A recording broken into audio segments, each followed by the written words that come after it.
पसीना बहाने वाले लोग हैं, सबको बहुत बहुत मई दिवस की बधाई और शुभकामनाएं। आज बुद्ध पूर्णिमा भी है, उसकी भी बहुत बहुत शुभकामनाएं सभी दर्शकों के लिए, हमारे पैनलिस्ट साथियों के लिए। आज हम बात करेंगे, अंतर्राष्ट्रीय मई दिवस जब आता है तब पूरी दुनिया के अंदर श्रमिक सड़कों पर निकलते हैं, अपने सवालों को जनता के बीच में सरकारों के सामने रखने का काम करते हैं। लेकिन ये काम लगातार कई दशकों से चल रहा है, 100 साल से ऊपर हो चुके हैं। लेकिन जो सुनवाई समाज को करनी चाहिए, सरकारों को करनी चाहिए, सिस्टम को करनी चाहिए, हम ये देख रहे हैं कि एलपीजी के बाद में लिबरलाइजेशन, प्राइवेटाइजेशन, ग्लोबलाइजेशन की प्रोसेस जब शुरू हुई दुनिया में और देश में, उसके बाद में श्रमिकों के अधिकारों का हनन लगातार बढ़ता चला जा रहा है। और अभी भारत सरकार ने जब से ये 4 लेबर कोड थोप दिए और जो श्रम कानून थे उनको एक तरीके से निरस्त करने का काम कर दिया या सुपरसीड करने का काम कर दिया, तब से श्रमिकों की हालत बहुत पतली हो गई है। जिसका मतलब ये है कि जिसे कहा जाता था कि भाई हमें जो है एकजुट करने का अधिकार है और हड़ताल करने का अधिकार है, मिनिमम वेज लेने का अधिकार है, 8 घंटे के ऊपर अगर कुछ काम होता है तो उसके बारे में भी ओवर टाइम उसके अंदर मिलना चाहिए। फिर एक पूरा ईएसआई से लेकर के जितनी भी प्रोसेसेस थे, वो सभी प्रोसेस जो है बहुत शिथिल पड़ गए हैं। एक समय में जो आपको मालूम है कि एक लेबर डिपार्टमेंट था, उसकी एक बहुत बड़ी ताकत होती थी। उससे घबराया करते थे लोग, जो कारखानेदार थे, और ट्रेड यूनियंस के लिए वो एक बड़ी एक ऊर्जा देने वाला, एक ताकत देने वाला स्थान होता था। लेकिन अब वो कॉरपोरेट का एक एक्सटेंशन ऑफिस के तौर पर देश का लेबर डिपार्टमेंट काम करने लगा है। लेबर मिनिस्ट्री उसके एक एनेक्स्चर के तौर पर काम करने लगी है कॉरपोरेट मंत्रालय के। तो ये स्थिति आज है। और इस समय तो नोएडा के अंदर जो कुछ हुआ, उसमें जो दमन हुआ, उसमें जो श्रमिक 300-400 श्रमिक जेल के अंदर हैं, उनको समर्थन करने वाले, रादर उनको इंटेलेक्चुअल बैकिंग देने वाले जो लोग हैं, बहुत ही सदिच्छा के साथ में जो लोग अपना कैरियर को छोड़ करके जिन्होंने सपोर्ट करने का काम किया इस ट्रेड यूनियन मूवमेंट को, उनको जेल पहुंचाया है। ऐसी धाराएं लगाई हैं कि कई साल तक निकलने का भी मुश्किल दिखलाई पड़ता है। तो आज हम इसी परिस्थिति के ऊपर बातचीत करेंगे। हमारे साथ में जागृति राही जी जुड़ी हुई हैं। जागृति जी सामाजिक कार्यकर्ता भी हैं, लेकिन अनऑर्गेनाइज सेक्टर के अंदर जो श्रमिक हैं, जो पसीना बहाने वाले लोग हैं, मेहनतकश लोग हैं, उनको संगठित करने का काम भी आप करती हैं। विशेष तौर पर बच्चों के बीच में भी आप काम करती हैं, जो बच्चे बाल मजदूरी करते हैं उनके बीच में भी उनका काम है। आपका बहुत बहुत स्वागत है। और आप ये देख रहे होंगे हमारे साथ सोढ़ी साहब जुड़े हुए हैं। ये जो दृश्य है, सोढ़ी साहब जो हमें बता रहे हैं, ये दृश्य पूरे देश और दुनिया में आपको देखने के लिए मिलेगा। आम तौर पे जो वर्किंग प्लेसेस हैं, वहां पर आपको दिखलाई पड़ेगा एक लाल झंडा, आपको दिखलाई पड़ेगा, मतलब यूनियन का झंडा आपको दिखलाई पड़ेगा। और उसके साथ में श्रमिक जो है वहां पर, दुनिया के मजदूरों एक हो और अपना हक लेके रहेंगे। तमाम सारे नारे, 4 लेबर कोड रद्द करो, ये सब आपको इस समय पूरे देश के अंदर आप कहीं पर भी देखेंगे, एक ही दृश्य आपको दिखलाई पड़ेगा। तो हमारे साथ में सोढ़ी साहब जुड़े हैं, उनकी बात तो हम जरूर सुनेंगे, लेकिन क्योंकि जागृति जी को जाना है तो सोढ़ी साहब जो है आप अपना लाइन अप कर लीजिए। जो भी लोग हैं वहां पर, उनसे हम लोग आज बातचीत करेंगे, जो श्रमिक हैं उनसे। लेकिन उसके पहले मैं चाहूंगा जागृति जी की एक हम टिप्पणी ले लेते हैं।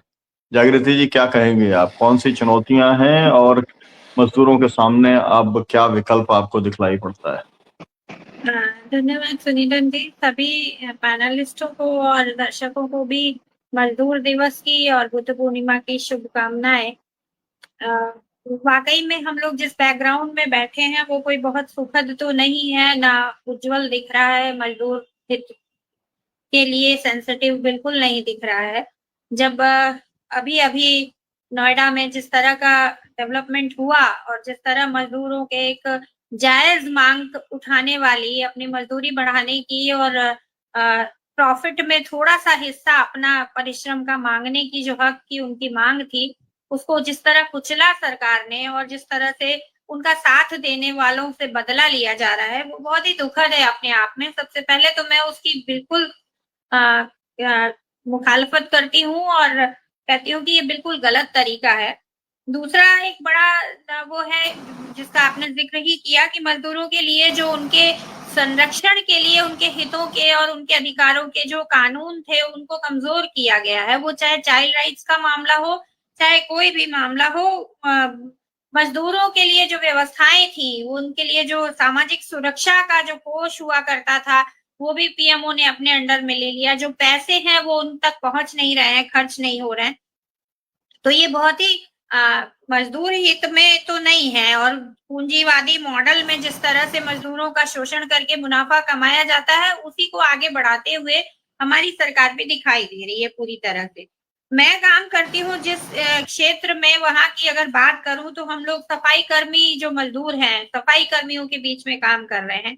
आज भी बनारस जैसे जिले में जहां से मोदी जी चुन के गए हैं वो उस जिले में भी आप तमाम सफाई कर्मियों को देखेंगे कि उनकी बस्तियां उजाड़ी जा रही हैं, उनको आवाज नहीं हो रहा है, उनके लिए जो है कोई व्यवस्था नहीं है उनके बच्चों के लिए। और यहाँ तक कि गले में और आवाज नहीं आ जीवन रही आपकी, जी बोले। चाहिए वो भी नहीं मिलता है। सुरक्षा उपकरण भी उनको मुहैया नहीं कराए जा रहे हैं। उनके बच्चों की शिक्षा के लिए और उनके आगे वो दूसरे रोजगार में जा सकें इसके लिए भी कोई जो व्यवस्था है, बड़ी बड़ी घोषणाएं हैं, बड़ी बड़ी चीजें हैं, लेकिन उन तक वो पहुंच नहीं रही है, ना वो जानकारी है। उसी तरह हम ईंट भट्ठा मजदूरों के बीच में उनके बच्चों के लिए भी काम करते हैं और वहां देखिए कि पूरा परिवार ईंट भट्टों पे काम करता है, उनके लिए कोई सुरक्षा नहीं है, उनके लिए किसी तरह की मदद नहीं है। वो गर्मी में धूप में चिलचिलाते हुए आग के साथ काम करते हैं, मिट्टी के साथ काम करते हैं। पूरे छोटे छोटे बच्चों को लेकर आप जाएंगे और वो ज्यादातर बाहर से आए हुए वो एकदम बिल्कुल ही हाशिए पे लोग हैं, ज्यादातर मुसहर परिवार के लोग हैं जो बनारस में मैं बात कर रही हूँ। और मैं तमाम ईंट भट्टों पे देख रही हूँ कि उनके बच्चे नहीं पढ़ पाते हैं क्योंकि वो माँ बाप के साथ काम करते हैं और या फिर अकेले छूटे होते हैं घर में। तो उनको कैसे पढ़ाया जाए, एक बहुत बड़ी समस्या है इस तरह की। उसी तरह से मजदूरों में मनरेगा की बात करें तो मनरेगा में 20 दिन भी काम नहीं मिलता। 48% से ज्यादा महिलाएं हैं मनरेगा में काम करने के लिए जो घर के पास कुछ काम जाती हैं क्योंकि 200 रुपए मजदूरी है मनरेगा में, 200 सवा 200 उससे कुछ नहीं होता है। और पुरुष ज्यादातर बाहर जाकर कमाते हैं, जो वो मजदूरी करते हैं वो मनरेगा में काम नहीं करना चाहते। ज्यादातर औरतें वहां काम करने के लिए तैयार हैं क्योंकि उनको उतना भी नहीं मिलता और उसमें भी उनके लायक जो काम है उस दृष्टि से वो सोचा ही नहीं जाता। मनरेगा की प्लानिंग में कहीं पे भी महिलाओं को केंद्र में रखकर, महिला मजदूर को केंद्र में रखकर, खेतिहर मजदूर को केंद्र में रख के प्लानिंग नहीं की जाती है। तो ये सारी बेसिक समस्याएं मैं 2-3 ये जो मजदूर वर्गों के साथ में काम कर रही हूँ उन लोगों के बारे में बताया आपको। इसके अलावा मुझे लगता है कि जो चाइल्ड राइट्स की बात करूं अगर, तो बाल मजदूर जो होते थे, बाल मजदूर आज भी हैं। तमाम ऐसे हमारे धंधे हैं जिनमें बच्चों को लगाया जाता है, लेकिन उनके लिए जो स्कूल होते थे पहले, रेजिडेंशियल स्कूल, कॉलेज स्कूल खोले जाते थे श्रमिक विद्यालय बच्चों के लिए, वो श्रम विभाग ही चलाता था, वो सारे बंद कर दिए गए हैं। कहीं पे भी वो स्कूल अब चलते हुए आपको नहीं दिखेंगे। जिले जिले में आप जाइए नहीं दिखेगा। बच्चों के लिए जो मजदूर औरतों के बच्चों के लिए जो क्रैच की सुविधा होनी चाहिए, उनके लिए जो दवाइयों की व्यवस्था होनी चाहिए, उनके लिए अभी खबर आई थी महाराष्ट्र से कि महिलाओं के यूट्रस निकाल दिए जाते हैं ताकि वो गन्ना के खेतों में मजदूरी कर सके और उनको माहवारी ना हो और बच्चे ना पैदा करने पड़े उन्हें। इस लेवल पे मजदूरों के साथ हम अमानवीय व्यवहार और औरतों के साथ अमानवीय व्यवहार कर रहे हैं। मजदूर के जिंदगी आसान कटे और उसके लिए थोड़ा वर्क कल्चर जो है, उसका जो एटमॉस्फेयर है वो इंसानियत के दायरे में हो, वो हम नहीं कर पा रहे हैं। ज्यादातर शहरी गरीब मजदूर जो बस्तियों में रहते हैं वहां बेसिक एमिनिटीज नहीं है, उनके पीने के पानी की सुविधा, शौचालय की व्यवस्था, साफ हवा, की व्यवस्था, गर्मी से बचने की व्यवस्था, हीट वेव चल रही है, ज्यादातर मजदूर जो है सड़कों पे जो काम करते हैं वो इस हीट वेव का शिकार होंगे, उनको छांव देने की व्यवस्था, ये बहुत बेसिक चीजें हैं, लेकिन हमारे देश में वो भी व्यवस्थाएं नहीं हो पा रही है। पैसे की कोई कमी नहीं है क्योंकि इनके अलॉटेड है, बहुत है। तो मुझे लगता है कि थोड़ा सा ह्यूमैनिटेरियन टच भी देने के लिए अगर हम नहीं तैयार हैं तो हम इस मामले में बहुत फेल हैं। और इसलिए मजदूरों के हक की लड़ाई जो है बड़े पैमाने पे ये आवाज उठाने की, पढ़े लिखे लोगों की, और जो लोग उन सेवादार की तरह से उनकी सेवाएं ले रहे हैं उनकी जिम्मेदारी बनती है। धन्यवाद। बहुत बहुत शुक्रिया, आपने महत्वपूर्ण बिंदु आपने उठाए हैं। असल में जो बात आपने कहा कि वर्किंग कंडीशन को सुधारने की बात, तो जो है भारत सरकार ने, जब वीपी सिंह की सरकार थी तो उन्होंने 2 कानून लेकर के आए थे कंस्ट्रक्शन वर्कर्स के लिए, और उसमें जो पैसा था वो 1% जो है जो बिल्डर था उसको पैसा देना था। मतलब सरकार का पैसा खर्च नहीं होना था, किसी का खर्च नहीं होना था, बिल्डर का होना था। और उससे पूरे देश भर में 1-8 लाख करोड़ रुपया इकट्ठा हो गया। वेलफेयर बोर्ड्स बन गए, जो कि प्रावधान था उस समय।